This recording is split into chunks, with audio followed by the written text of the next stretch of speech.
Hi all, welcome back. Today we are here to discuss the second module of class 10th, Refraction of Light. So let's start with our lesson today. Refraction of Light, class 10th, lesson 2. Before starting today's lesson, let's have a quick recapitulation about what we had discussed in lesson 1. These are few questions based on that. Do give it a try. Today we have to study about refraction of light through a prism. Now, when a ray of light passes through a prism, it gets refracted and emerges out from the rectangular surface. If we see a prism has two rectangular surfaces, rather three. Third one acts as the base and the other two acts as the incident surface and the emergent surface. The figure you can see on your screen right now is what happens when a ray of light gets refracted through a prism. Now, when a ray of light gets passed through a prism, it gets deviated from its original path. As you can see in the figure, at point M, we have an angle delta, that is angle of deviation. So, angle of deviation of a prism depends on few factors. They are angle of incidence. For angle of incidence, initially, angle of deviation decreases with increase of angle of incidence. After reaching a minimum value, it starts increasing with increase in angle of incidence. This can be understood from this graph. If we see this graph, for angle of incidence from 30 degree to somewhat in between 45 and 50, the angle of deviation is decreasing from 50 to a value dm. After reaching the point dm, further on increase with angle of incidence, the angle of deviation is also increasing. The point dm is called minimum deviation. And when the ray reaches this minimum value, that is minimum deviation, angle of incidence becomes equal to angle of emergence and the refracted ray becomes parallel to the base of the prism. One thing more to remember over here, whenever a ray of light passes through the prism, the emergent ray always moves towards the base of the prism and never ever away from the base of the prism. So if you're getting your figure as the emergent ray moving away from the prism, that means there is something wrong. Second part, material of the prism.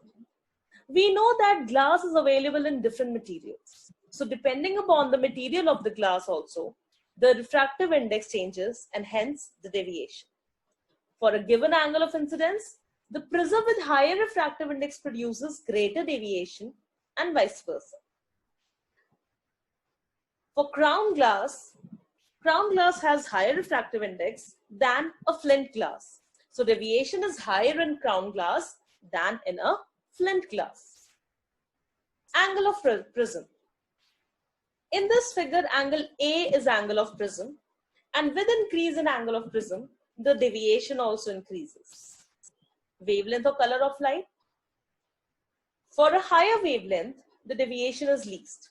That is, we know that the wavelength of red light is maximum, hence it undergoes minimum deviation.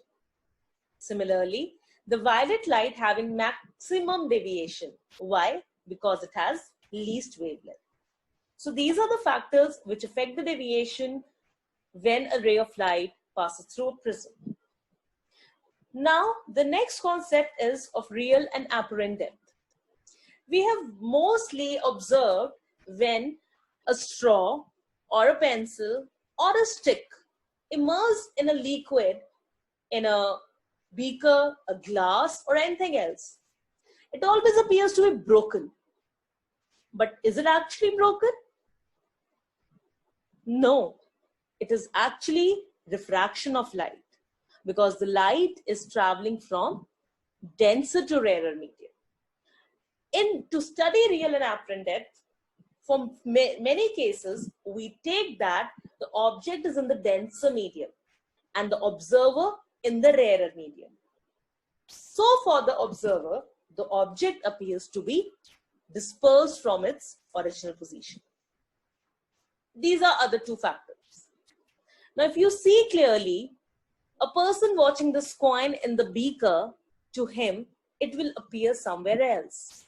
Somewhere else means to a lower or a lesser depth than its actual depth. Same thing happens with the fishes. Fishes, they appear to be at some other level than their actual depth. Again, the reason is refraction of light. So if you see this figure, point O is the point where we have the object and the rays traveling from denser to rarer medium. That means it will move away from the normal. OB being the incident ray, DC the refracted ray. Now for the observer at point C, the object appears to be point I. This is the shift in the object's position. Now AI becomes the apparent depth of the object. Similarly, we have the case for a stick that will appear bent to the observer.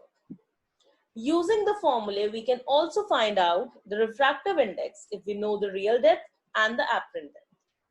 The formulae are there. Apparent depth is equal to real depth over refractive index. Refractive index then can be written as real depth upon apparent depth, and shift is the difference between the real depth and the apparent depth. Now, based on the concept of real and apparent depth, the stars appears to twinkle. Reason is the atmospheric refraction, because when the rays from the stars are coming to the eyes of the observer, they're undergoing multiple refraction in the atmosphere. And ultimately, for the observer, they appear to be at some other position than their original position. And hence, they appear to be twinkling. But this is not the case for the planets. Why? Because planets are closer to us than the stars, and they are very big in size than the stars. So when their apparent position or apparent image is formed, it coincides with the real image, and hence the planets do not appear to twinkle. The same thing happens for a pool, a swimming pool. A swimming pool or any water body always appears to be shallower than it is actually. Reason?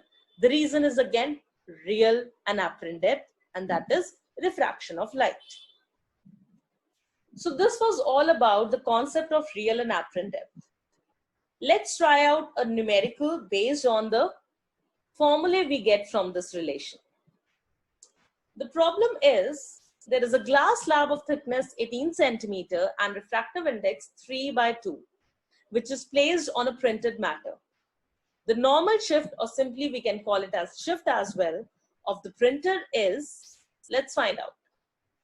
We know the formula for refractive index, that's real depth upon apparent depth.